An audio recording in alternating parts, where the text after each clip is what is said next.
Chapter 8, Pricing What You Sell. Major corporations spend millions of dollars each year to determine what to charge for their goods and services. Typically, they'll do extensive market research, plug collected data into spreadsheets only an MBA could love, and then test market the product at different prices in different geographic locations to determine what selling price will produce the most profits. Small businesses do have the time, money, or small businesses don't have the time, money, or patience to conduct such extensive studies. So how do successful small businesses determine what to charge? More importantly, how can you come up with the right price for what you sell? Here is a collection of questions and answers to help you set prices that are both competitive and profitable. What's so difficult about setting prices? Can't I just charge more than it costs me to buy or make what I sell or a little less than what everyone else charges? It doesn't take much seat of the pants logic to realize the best selling price for a product or service should be a price that falls above cost and at or slightly below competitors' prices. But here's the rub. Business owners who try to slide by on this logic often overlook some important variables. Among them, the amount it costs you to buy or make a product or service is often only a small part of what it costs to sell that product or service. If your prices don't allow for all the other costs of doing business, you could lose money on every sale. Neither production costs nor competitors' prices predict whether anyone will buy the product or service from you. Buying decisions are rarely made on the basis of logic alone. In fact, customers sometimes equate quality with price. If your prices are too low, they may suspect your goods or services are inferior in quality and not buy. What should be considered in pricing a product or service? No matter what you sell, your pricing strategy should be based on these fundamental principles.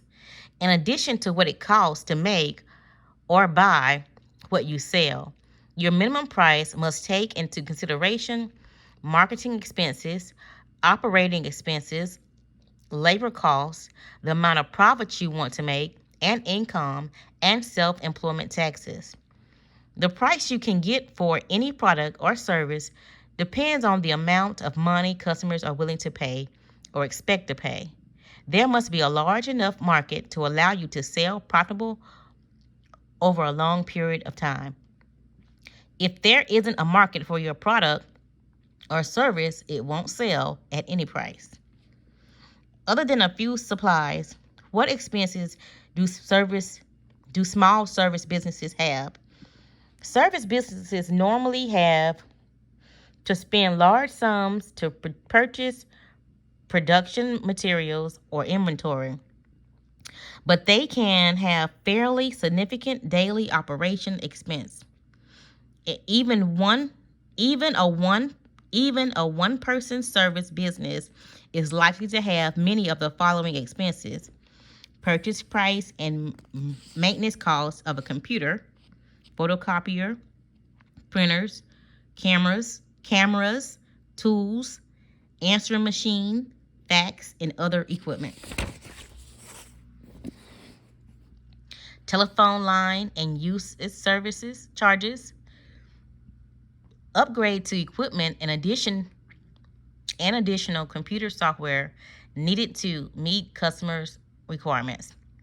Business stationaries, business cards, letterhead, and envelopes.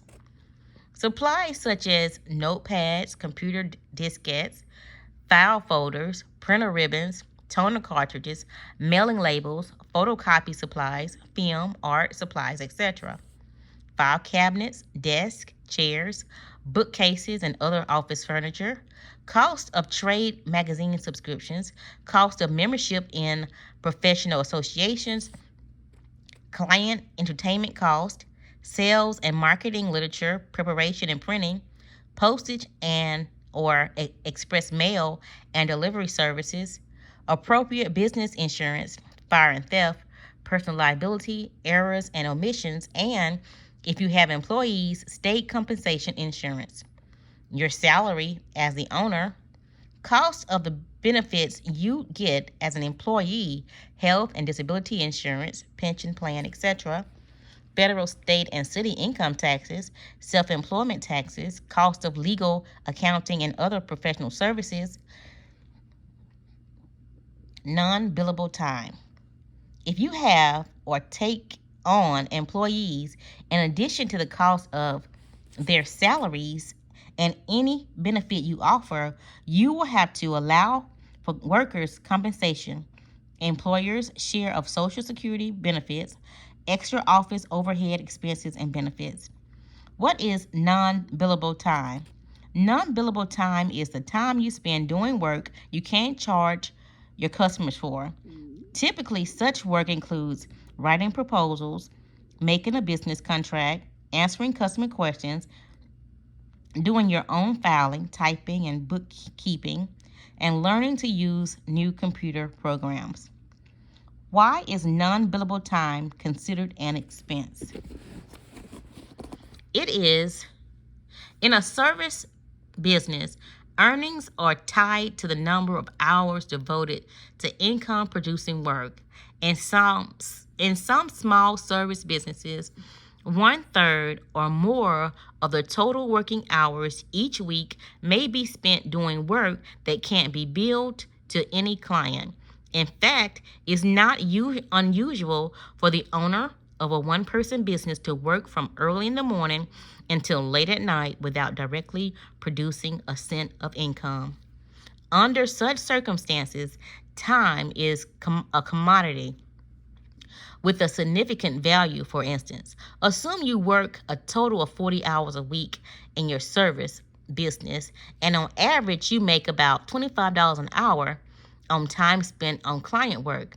If you spent 10 hours a week doing non-billable jobs, you have only 30 hours a week left for paid client work. Thus, you are losing $250 a week in sales. The 10 non-billable hours times $25 an hour. If you normally charge $50 an hour for your time, those 10 hours of non-billable time will cost you a whopping $500 a week, each week. How can I factor the cost of non-billable time into my fees? Calculate what your expenses will be for a month. This figure should include salary for you, plus all other expenses, including loan payments, if any, allowance for equipment upgrades and repairs, and so on. See list on page 123 through 124. Add in an amount for profit. Your own salary is not profit. Profit is what the business makes over and above your salary and all other expenses. Multiply this figure by 12 to determine what the gross yearly income of the business should be. Then divide the gross yearly income by 48 to determine the amount of money the business will need to make per week. The reason for using 48 instead of 52 is to allow 4 weeks for vacation time, holidays, and sick days. Once you determine the amount of money you need to earn per week, divide that amount by your billable hours. If you plan to work 40 hours a week, but will spend 10 of them on your own accounting chores or other non-billable work, divide the weekly gross into income. Divide the weekly gross income needs by 30 to get the hourly fee you should charge. For example, if you determine you need to bring in $5,000 per month to cover your salary and other business expenses, here's how you would calculate hourly fees. $5,000 monthly income times 12 months equals $60,000 gross yearly income. $60,000 gross yearly income divided by 48 weeks equals $1,250 per week. $1,250 per week divided by 30 hours equals $41.66 per hour.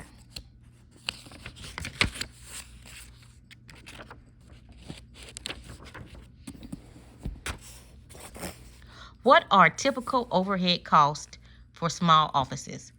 There's no such thing as a typical overhead figure. However, one medium-sized commercial printing company in the Southeast came up with the following figures after prorating all of its expenses to determine an average cost per employee in their desktop publishing DTP department. Note that what the average employee made in salary payroll was only about 1/4 of the company's total cost per employee. Depreciation $7,000, insurance $289, property tax $253, occupancy costs $68.24, payroll $16.64, FICA and unemployment $15.20, benefits $9.65, maintenance service contract $1,200, direct supplies $800, general factory allocation and general factory cost $11,156, administrative and overhead expenses $20,157. The total is $66,804. Calculating allowances for vacations, holidays, and sick days, the company figured this average worker worked 1,864 hours during the year at an average of efficiency of 75%, which reduced the billable hours for the year to 1,398, making their cost for this average employee $47.79 per hour. They added only about 20% to that cost to come up with the hourly billing rate, $55 for the DTP employee, since they made their profit from printing the work that the DTP department produced.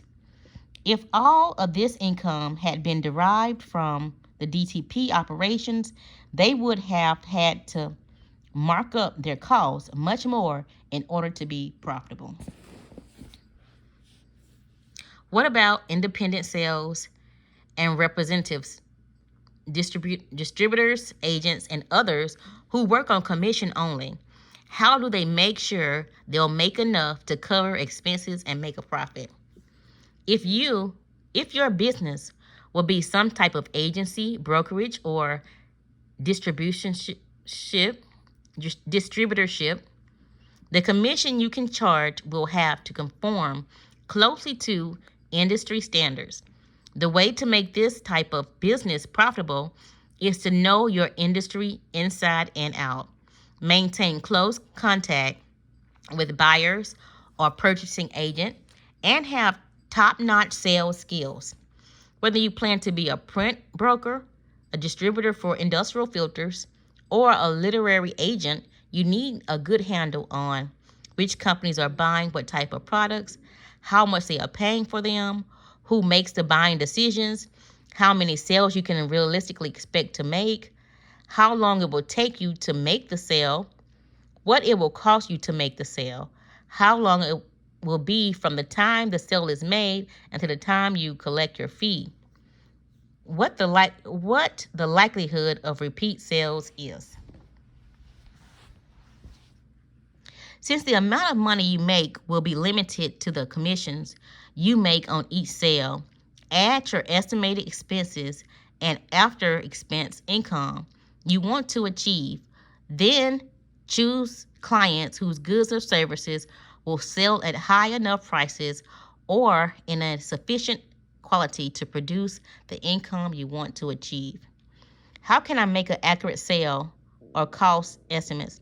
If if I've never run my own business or been involved in marketing products or services.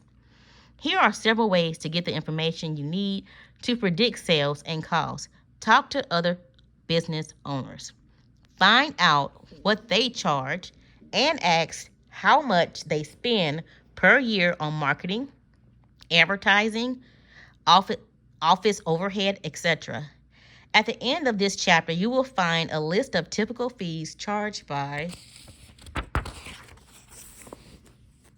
different types of businesses.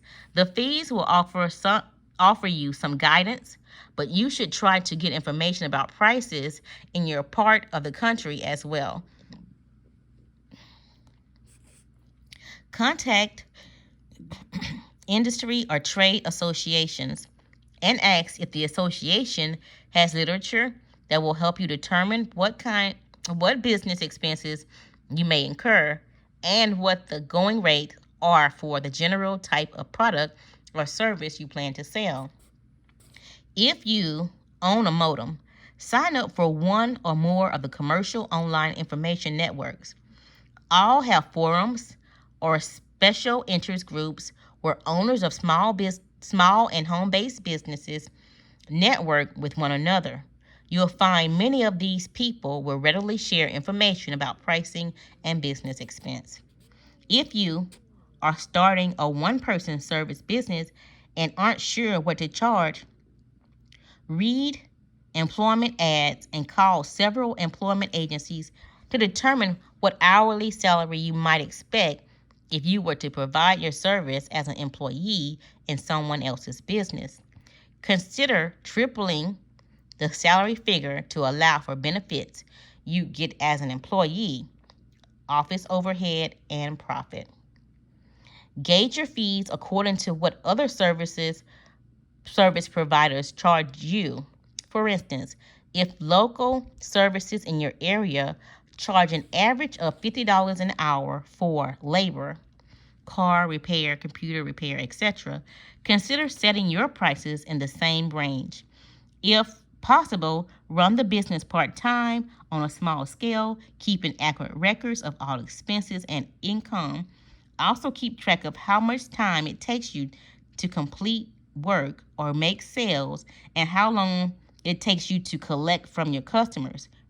Review this information once a quarter and make any necessary adjustments in your fees. If you sell a product, comparison shop. Check prices of similar products in retail stores, discount stores, shopping clubs, warehouses, and mail order catalogs. Test market your product or service. Advertise it in one publication or do a small mailing to test your response rate. It is better to charge for service by the hour or the job. Is it better to charge for a service by the hour or the job? There is no better way to charge. In fact, there will be some instances when you charge by the hour, others where you charge by the job, and perhaps still other times you work on a retainer basis or get a per head fee for teaching seminars, for instance, a contingency fee, commission on sales or placement or royalties. Charge by the hour if the job is one where the customer is likely to make changes in the job specification while you are working on the project. Here's the type of situation you need to be wary of. A copywriter, after spending half a day at a client's office getting all the information he needed to write the copy for a brochure and sales letter for one company's new products, spent the better part of a second day writing the material. Then, before he had a chance to deliver the assignment, he got a call from the company's marketing manager who informed him the company had decided the mailing should be a limited offer for a large discount on the product. The entire mailing had been redesigned or rewritten. Had the writer quoted a flat rate on that job, he would have lost at least one full day earnings. Charged by the job. If the client won't agree to an hourly rate, Or if you know how long it will take you to do a certain type of job, such as write a publicity release, it is often more profitable to charge by the job. For instance, if the going rate for writing a short publicity release is 150 and you can write the release in an hour, it's obviously better to stay a flat fee for 150 for writing the release than it would be to charge 50 or 75 an hour for your work. Sometimes charging by the job is advisable to avoid raising brows and questions about why your rates are so high. If the client has no idea how long it takes to write a press release, the flat fee of 150 might well be immensely more acceptable to your client than a stated fee of $75 an hour. On corporate or other projects where many changes are likely due to either difficult client or the need for approvals from multiple department heads in a company, at each phase of a project, have someone at the company sign off on the work, sign a piece of paper approving the work and authorizing the next step or acceptance. This will allow you to bill for changes made at a later stage and perhaps help keep you from being held responsible for errors that should have been made in early stages of the project. What problems are associated with charging by the job? The main problem with a per job or per page rate is that a job can look deceptively easy. A directory with relatively few words per page, for instance, but can turn out to be extremely time-consuming, particularly if the client is difficult to work with. The way to solve the problem is to spell out very clearly in writing what you will do for the project rate and what your services or charges in the project will carry an additional fee. How do you know how long it will take to do the job? You learn from experience. If you don't have experience, you might be able to get the information one of these ways. Ask other people in the same line of work. Be sure to give enough detail about the job so people can give accurate advice. Don't just say you have a directory to typeset for a university, for instance.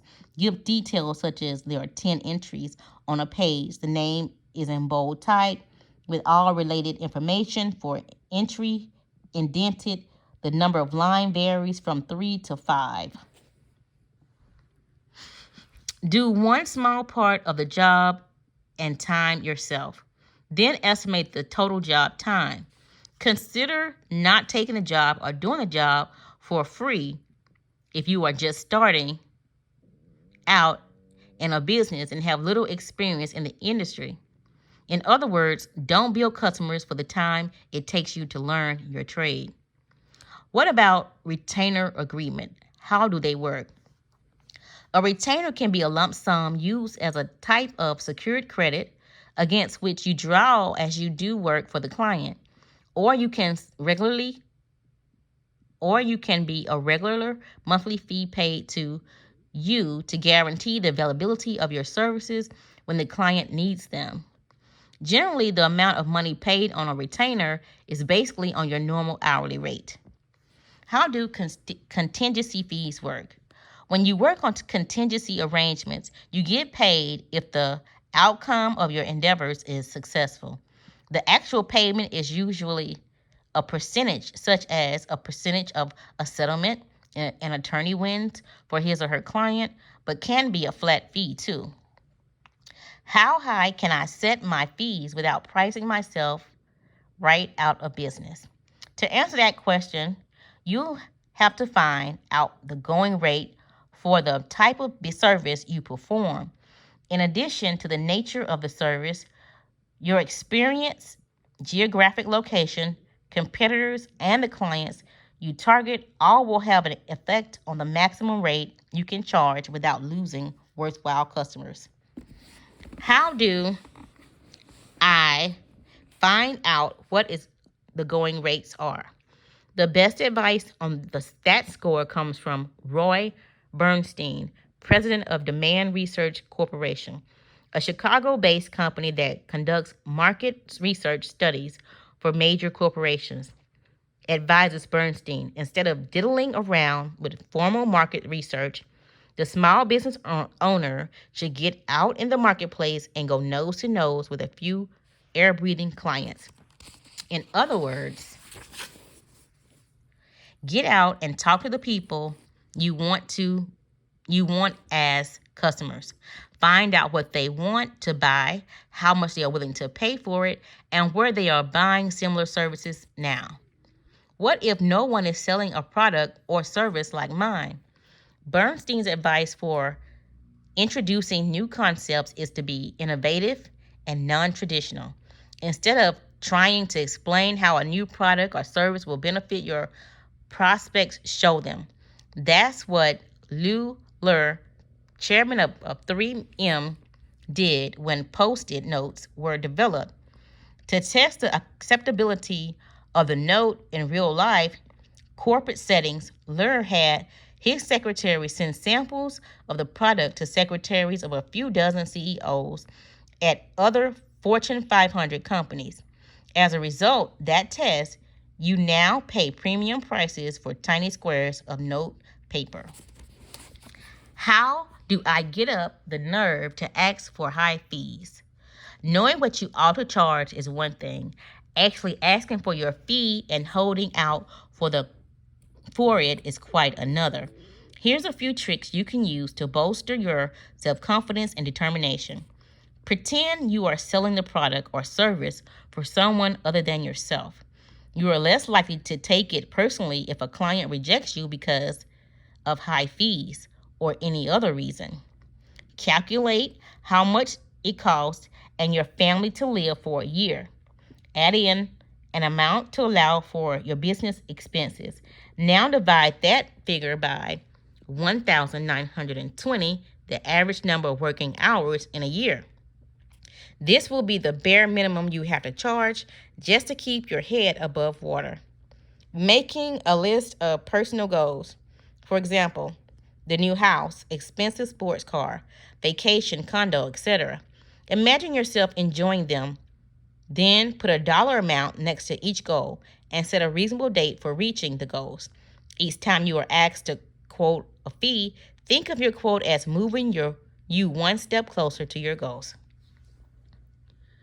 Consider how much money the client saves by buying your services instead of hiring a staff member to do the work. By hiring you on an as-needed basis, the client avoids overstaffing, reduces the need for additional office equipment and space, and saves on expenses such as unemployment insurance, compensation, Social Security, healthcare plans, and other benefits. Should I ever donate my services or charge very low fees to get my foot in the door? If you are just starting a new business and have no experience in the field, donating your services or charging low fees can be beneficial. It can help you gain the experience you need and can be a good way to build a portfolio and references to attract higher paying clients. Additionally, if you are new in a community or want to build goodwill for your business, it will be beneficial to donate products or services to key community organizations or projects. Before accepting charity work, however, consider carefully whether it is something you really want to do, whether you will benefit from the work, and whether you will actually have the time or financial capacity to see the project through to its conclusion. If you already have all the work you can do or have no particular interest in charity, learn to say no. Otherwise, you will find yourself spending a great deal of time doing work that doesn't benefit you in any way. Should I charge friends and family? That's always a touchy question. When you are just starting out, you may want to do work for friends and family for free to build up credential. But once you have been in business for long enough to have steady customers, you may not have time to do work for free. If you can't afford the time, you should make clear to friends and family that you are in business and must make money to be profitable. If they don't understand, consider it their problem and not yours. Don't get involved in lengthy disputes. Just say you'd like to help them out, but have commitments to paying customers that provide you for doing so, that prevent you from doing so. Should I charge all customers the same fee? In fairness, you should charge everyone the same rate. In reality, however, many small services businesses alter their fees somewhat according to who the customer is and how much the customer can afford to spend and how badly they want the customer's future business.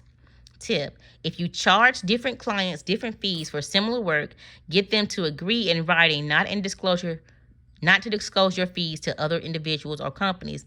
You might also tell a client that the low fee you are charging is a special rate because you value their business, enjoy working with their staff, etc. Should I charge for travel time? Some businesses charge for travel time and others don't.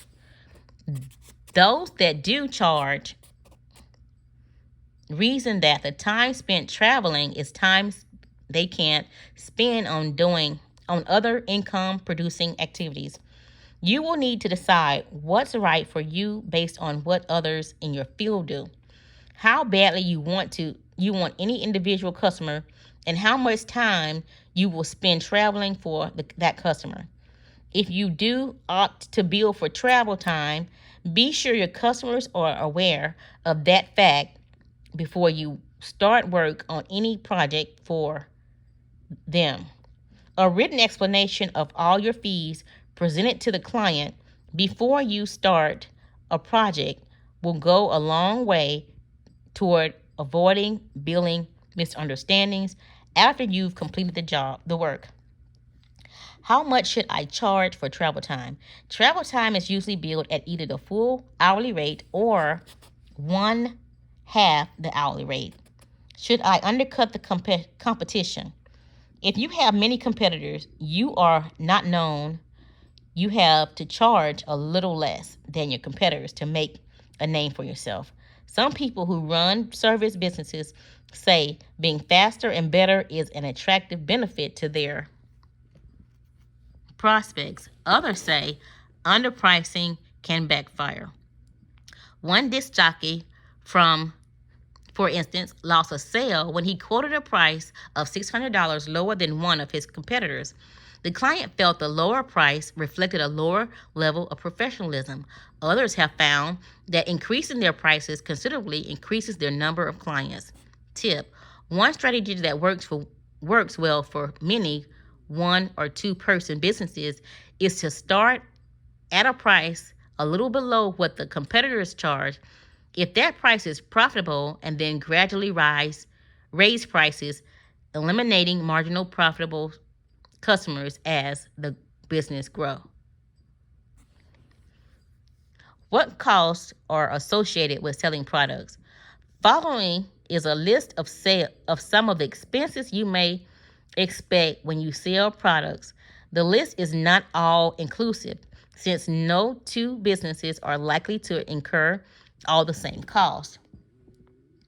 It will, however, help you to determine what costs should be factored into your selling price.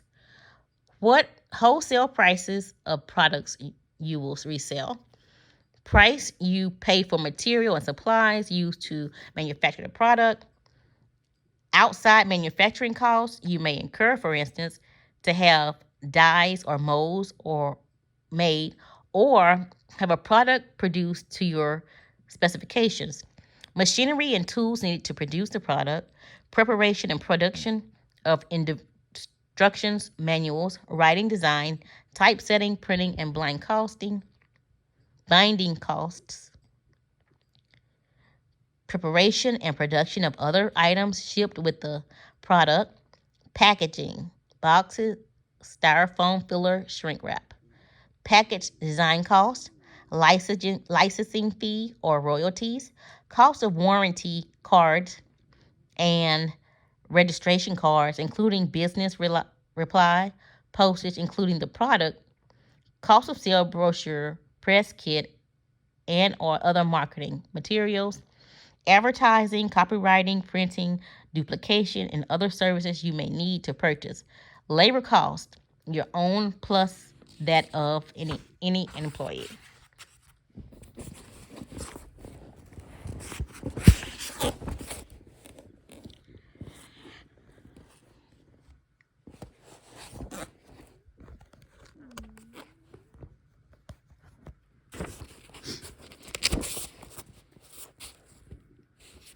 Employee benefits such as vacation time, sick leave, pension plans, insurance. Again, don't forget to calculate in an amount for benefits for yourself.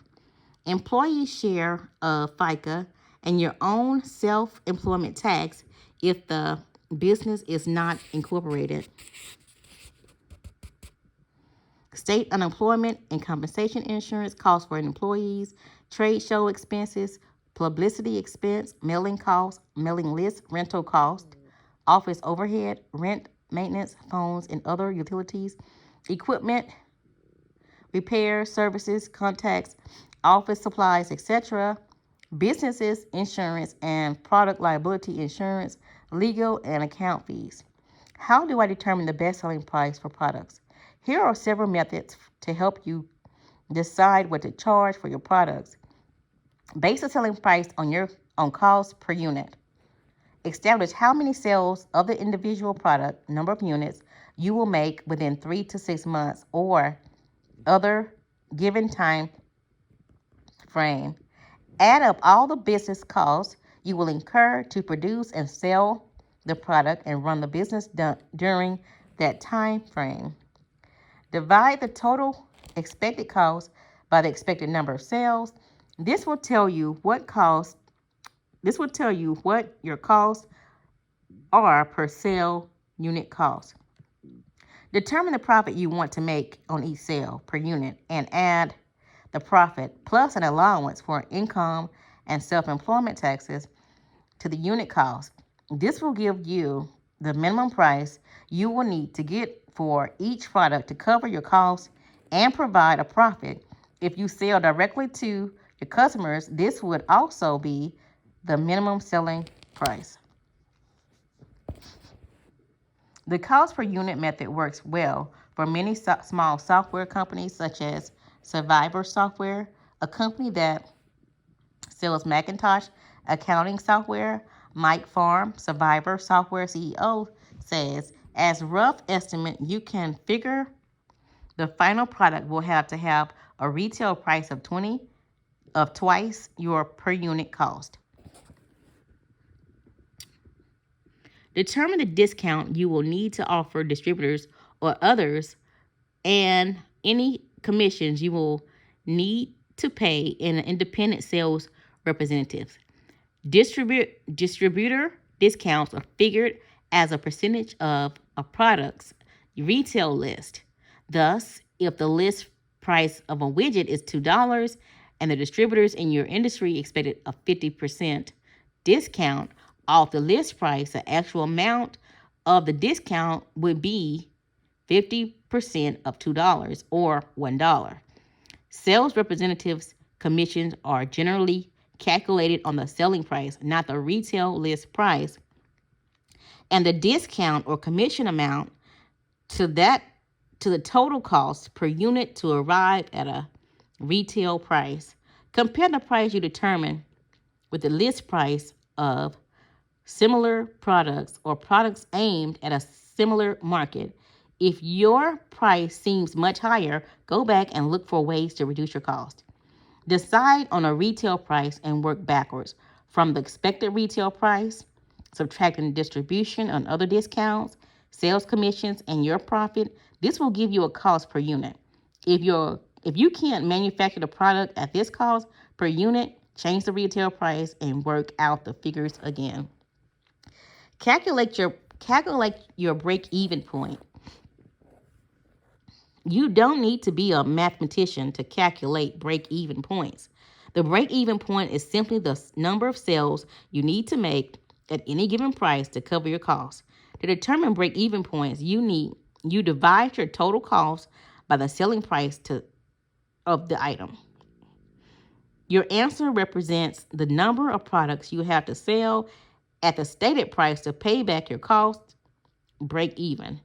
If the number of sales you will need is larger than what you might realistically expect to achieve in a reasonable time, look for ways to lower costs or consider raising your price per unit. If you can't easily produce your product in volume, if there is only a very limited market for what you sell, or if you have a shoestring budget and can market to only a small fraction of your potential market, you will want to shoot for higher selling prices to achieve a lower break-even point. For example, suppose you make a decorative wooden wall plaque and sell them once a month at craft shows. This is a sideline business, and you can make only about 30 plaques a month at a total cost of $360. To calculate your break-even point, the number of plaques you will have to sell just to pay your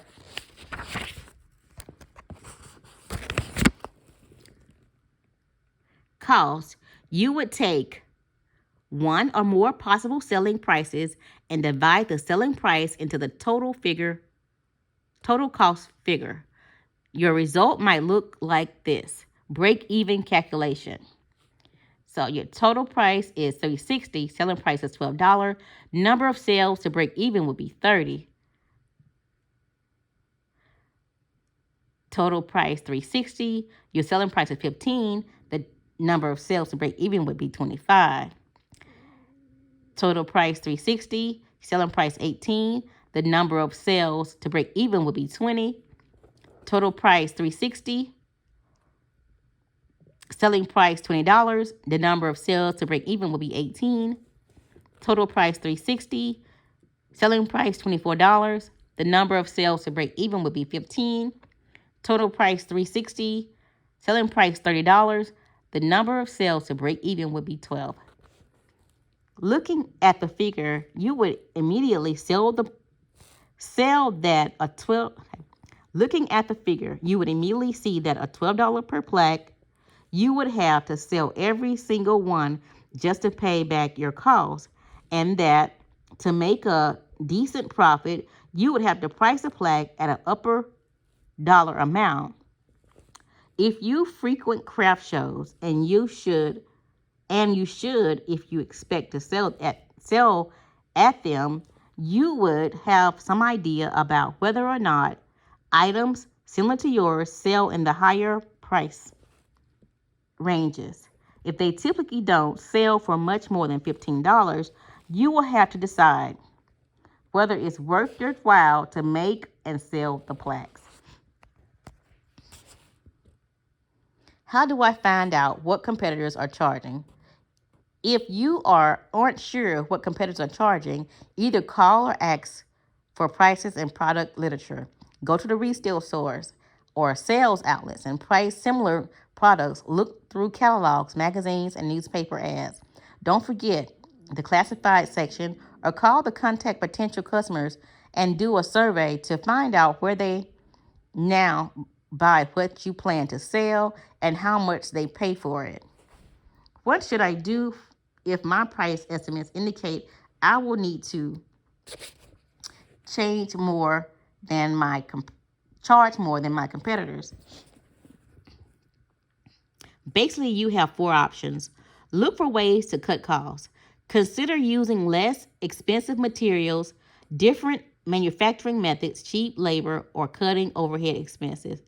Target the cream of the crop skimming method. Look for what you can add value to your products or imply added value. Better grade of material used in manufacturer, more capabilities than competitors' products, etc. And target your products at the top end of the market. You will need to know the market for your product well enough to make a good estimate about how many sales you would make at a premium price. Multiply the selling price by the expected number of sales and compare the cost of sales. Consider different distribution methods. Calculate the cost and possible effects of different distribution methods. With the additional volume a distributor could achieve, offset the discounts or the commissions you'd have to give and allow you to sell the product at a lower price? Might independent sales representatives have more industry contact and thus be able to sell your product or sell service to more customers who are willing to pay a premium price for what you're selling? Could you reduce costs and retail price by selling the product through direct mailing? Don't manufacture or sell the product. While a particular product may catch your fancy, it's pointless to make or sell a product if your figures suggest you can't manufacture or sell it at a competitive price or in a sufficient quantity to be profitable. What's the going rate? Following a list of typical fees charged for a variety of jobs, the figures are based on the stated fees from businesses in various parts of the country are only presented as a rough guide. In general, if you quote a flat fee for a job, the fee should be based on what your hourly rate is and should take into consideration overhead costs, benefits, and profits. Most of the price figures are given in range. If you live in an area where salaries and cost of living are relatively low, where there is a lot of competitors for your product or service, where people can't afford to pay small business high fees, the fees you can charge are likely to fall in the low end of the range. The same is true if you have limited experience in the field. If you are highly experienced and work for companies located in a major metropolitan area with a relatively high cost of living, you should be able to command fees in the higher ranges. In fact, the way pricing works in the real world is that many businesses start out working at low fees for businesses, and as their skills in businesses and their reputation grows, they work their way up the ladder, both in terms of size of companies with which they do work and the fees they charge for the work. Going rates. According to accountants CPA, $75 to $125 an hour and up. Accounting firm will generally bill its staff out at different rates depending on their experience. Advertising, marketing, copywriting, $35 to $75 per hour and up, with a market markup of 17.65% on other service purchase for the client. Advertising, sales commission, newspaper, 50 to 20% of the dollar amount of the ad. Artists, representatives, or agents, 25% commission. Authors, agents, 15% commission. Attorney fees, $75 to $300 an hour plus expenses depending on experience, reputation, and specialty. Bookkeeping and payroll services, $25 to $30 an hour and up. Brochure writing, $200 to $800 for writing a twofold sales brochure. Generally, the bigger the company, the bigger the fee.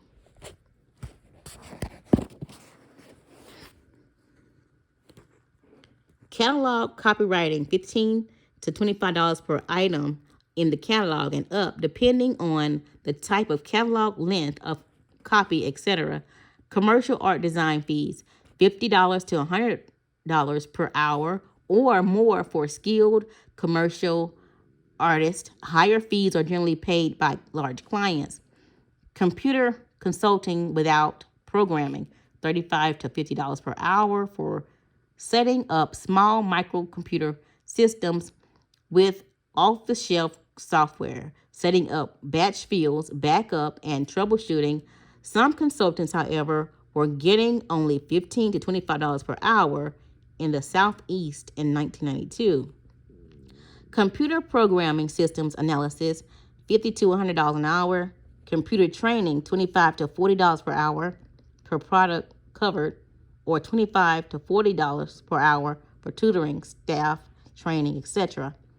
Consulting, marketing, advertising, up to $100 per hour, or higher for experienced consultants in a major metropolitan area. Contracting, estimating interior jobs, depending on the job and the location, approximately 3 times the cost of material, or by running foot. For example, one experienced New York City contractor was charging $300 a running foot in 1991 for kitchen remodeling. Data entry. By individuals working at home, $6 to $12 an hour. Billing rate for data entry from secretarial service can go up to $30. Typesetting may be higher. See typesetting and desktop publishing prices. Desktop publishing production, $30 to $40 per hour for typesetting and layout, or $25 to $30 an hour and up per page, depending on complexity. Desktop publishing consulting, $350 to $1,000 per day, depending on qualifications and experience. Direct mail package writing, $1,500 to $2,000 for a 4-page letter brochure and reply card.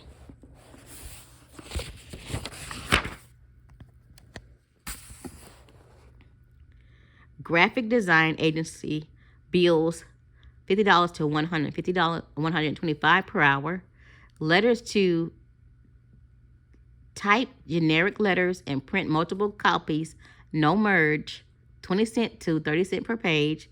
Letters to type a generic and customers by merging with customers' addresses is $1.50 per letter. Mailing list data entry is $25 per record for record that are 3 to 4 lines in length, sorted by zip code. Mailing list printed out from enlisted list is 75 cents per label. Mailing list updated, billing at hourly rate. Mail order products, at least 4 times the cost for any item. Some people set $19.99 to $29.99 as a minimum price for a product they find profitable to sell via mail. Manufacturer representatives, 5 to 25% commission, or depending on industry and the point in the distribution chain. Sales reps who are also dealers selling to end users, and reps who assume all marketing costs might get considerably more than 25%, while someone who reps the product to distributors might only get as little as 2 to 3% commission, depending on the industry practice. Medical claims processing fees that were actually being received in 1991 to 1992 by companies doing medical claims processing, ranging from as low as 35 cents per claim to 5% of the cash brought in. However, many doctors were having their own staff to do the data entry claims and processing. In 1992, Medicare, Medicaid, and Champus were not charging doctors to accept the claims electronically. Medicare and Medicaid were providing the data entry and processing software free of charge to doctors. John Rigdon, a computer VAR who is familiar with claims processing, has written software for it. Warns to my way of thinking, this means that the claims processing business is being squeezed to the point that the future is very limited. There'll always be some doctors who will use a service agency, but it's not the golden egg some folks have touted. Newsletters, a single newsletter written and sold to multiple companies, such as health and wellness newsletters distributed by the chiropractors, 800 to 1,000 per thousand, and printed with logos of the company ordering the newsletter. Newsletter writing for large corporations such as internal and external company newsletter, up to 1,000 or more for a 4-page newsletter. Research material provided. The exact fee will depend on the company, the nature of the publication, the geographic location, and the writer's negotiating skills. Newsletters production. See desktop publishing prices. Products for fact sheets writing, $120 to $300 and up. Photography, brochures, catalogs, $150 to $500 per shot. Photography presentation slides, $55 to $100 per shot. Publication relations, $40 to $150 per hour. Press releases, $150 to $300 for 1 to 3 pages. Research for corporate newsletters, $25 to $40 an hour. Resume writing, $35 to $75 per page. Resumes typesetting, $30 to $45 per page.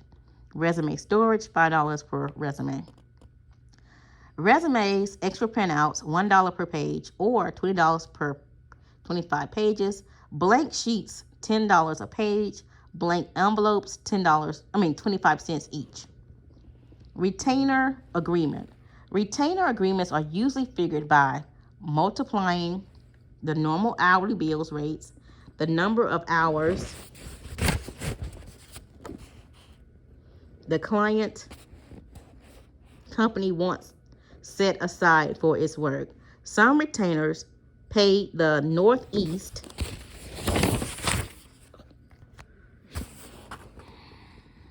$1,700 per month plus expenses for 20 hours of work as a retainer to handle advertising for a company with $20 million in annual sales. Any hours over 20 in any given month are billed at additional fees, whether all hours have been used in preceding months or not.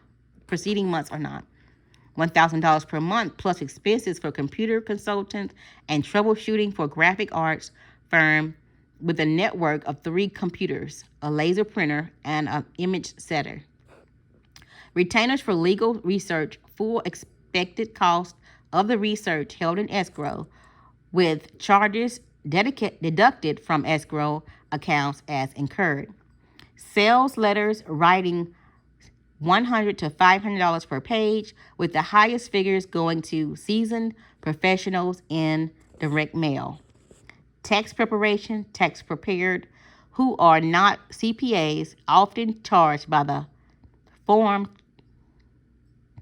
charging about $25 to fill out Form 1040, using the client's figure, and $5 to $15 for additional form. Bookkeeping or other services or electronic filings are extra. Tax preparation at accounting firms is billed by the hourly billing rate of the person assigned to do the return. Training seminars, $50 to $90 per head, or a flat fee, which can run from $500 to $2,000 or more a day, depending on the instructor's reputation. Minimum fee of $300 for a short session is not unusual. Trademark search by an attorney with an opinion about the availability of the trademark, $200 to $500, with the higher fee for searches for unregistered marks.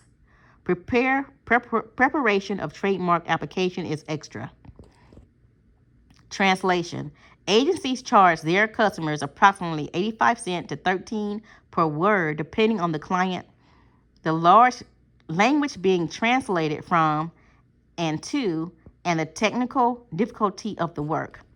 Typesetting, $25 to $50 an hour, $30 to $45 per page. 1-page flyer is $30 to $45. Standard letterhead, typeface, and logo chosen from sample book is $15. Writing books depending on the publisher, the experience of the writer, the number of previously published works, etc., 2,500 to 15,000 and up, as an advance against royalties. Writing articles, 2 cents per word to $1 per word and up. Most established writers try to get a minimum of 50 cents to 60 cents a word, unless the article can be written very quickly. Pay 35 cents a word for 1,000 words. Article can work out to cover $100 an hour if only takes 3 hours to write and research the piece. Writing technical, $35 to $60 per hour and up. Tip: when establishing the time to write a manual or other kind of technical book for a corporation, multiply the time you think it ought to take by 150%. Then multiply that figure by your hourly rate. This allows for jobs that take much longer than expected. For additional information on writing fees, see Writer's Market by Writer Digest book. This reference is published annually and should be available in your public library.